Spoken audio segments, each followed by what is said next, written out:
جميل. لا لا لا لا لا لا، البساط ما عاجبه الوضع بالمرة يا السندباد. هذه المرة شلون ترضي يا السندباد؟ هاي عليها سويدية بصراوية.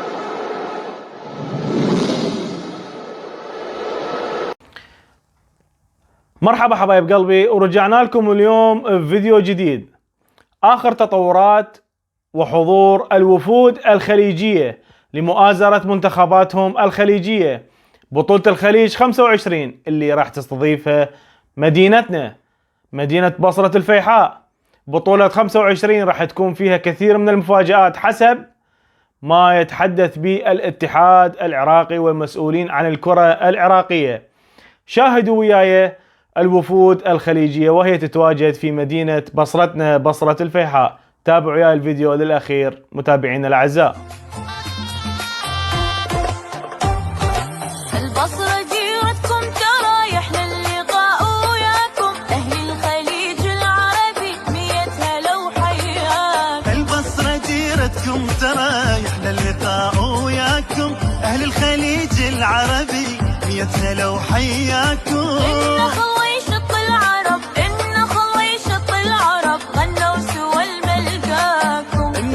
شط العرب غنوا سوى الملقاكم. البصرة ديرتكم، البصرة ديرتكم، البصرة ديرتكم، البصرة ديرتكم، البصرة ديرتكم، البصرة ديرتكم. بصرتنا شط العرب، ضحكة بوجه خطرها، مر بيها وتشوف الفرق. مرتاحين وشيء مرتب، بعدين تغيرت العام جيناها متغيرة الحين ما شاء الله، طرق ومرتبة. الله يعطيكم العافية.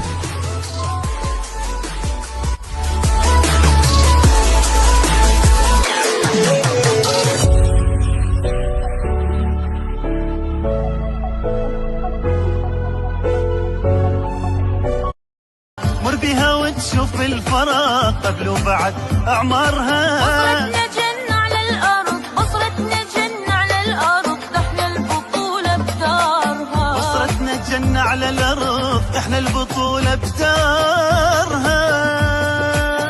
البصرة ديرتكم، البصرة ديرتكم. بعد ما شاهدنا الوفود الخليجية اللي راح تتواجد أو تواجدت أصلا من قبل يومين أو قبل يومين عفوا في الأراضي العراقية، وخصوصا في مدينة بصرتنا، بصرة الفيحاء، لحضور بطولة خليجي 25 العراق اللي طال انتظاره حتى يستضيف المنتخبات الخليجية على الأراضي العراقية. أتمنى أن تكون بطولة الخليج هي الخاتمة الحقيقية والنقلة النوعية للكرة العراقية في احتضان المنتخبات العربية والخليجية والآسيوية والعالمية، بأنه نريد نوصل رسالة للاتحاد الدولي وإلى الاتحاد الآسيوي بأنه العراق قادر على استضافة المنتخبات العالمية واستضافة أي بطولة كانت، بعد ما شاهدنا هذه الوفود الخليجية اللي تتواجد على الأراضي العراقية.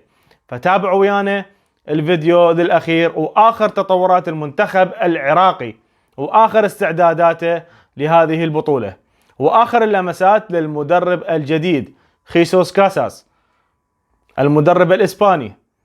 ماذا وجد أو ماذا فعل المنتخب العراقي؟ هل راح تكون هنالك نقلة نوعية مثل ما تحدثت أنا قبل يومين بأحد الفيديوهات؟ هل راح تكون لمسته واضحة للمنتخب العراقي؟ هل راح تكون لمسات الإسبانية؟ كنا نعرف، أرجع وأقول الدوري الإسباني من أقوى الدوريات على مستوى العالم. هل راح تكون هناك نقلة نوعية؟ الدنيا ما تغلى عليك، عايش وحزنيك فيك يا روحي. التشكيلة واللاعبين اللي راح يتواجدون في بطولة خليجي 25.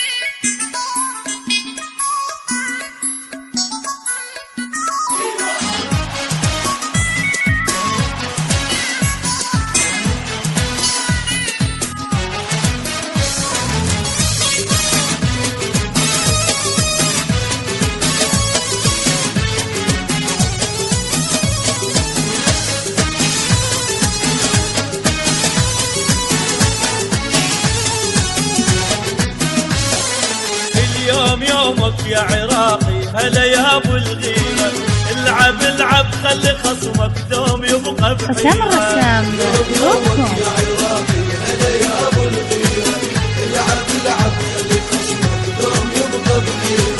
والدك وامك واخوته انتظر نصرك تجيبه وبين حلوات المحله بيك تباهى الحبيبه الشعب عين علي العالم رفرف بيديدي الشعب عين علي العالم رفرف بيديدي دوم يبقى الفاضل لو مرضينا بغيره دوم يبقى الفاضل لو مرضينا. بعد ما شاهدنا قائمة المنتخب العراقي واللاعبين المتواجدين في بطولة خليجي 25 وآخر اللمسات والاستعدادات للمنتخب العراقي قبل ملاقاة المنتخب العماني، رأيك أنت كرياضي، هل العراق قادر على الانتقال من المرحلة الأولى إلى الأدوار النهائية؟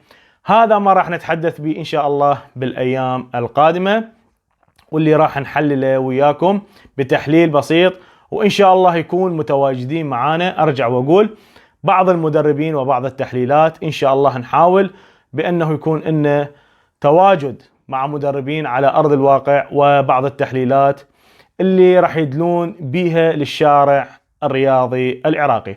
تحياتي وسلامي لكم، وأتمنى الاشتراك بالقناة وتفعيل الجرس ومشاركة الفيديوهات حتى ننقل لكم آخر التطورات الرياضة العراقية من خلال نافذة بانوراما مع كابتن خالد. تحياتي لكم وأتمنى الموفقية لنا ولكم وللجميع.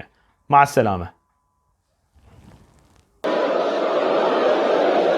يمشي السندباد يا كبير يا خطير يا خبير، وعلى طريقة السفاح يسجل هدف للتاريخ يا جميل. لا لا لا لا لا لا البساط ما عاجبه الوضع بالمرة يا السندباد، هذه المرة شلون ترضي يا السندباد؟ هاي عليها سويدية بصراوية.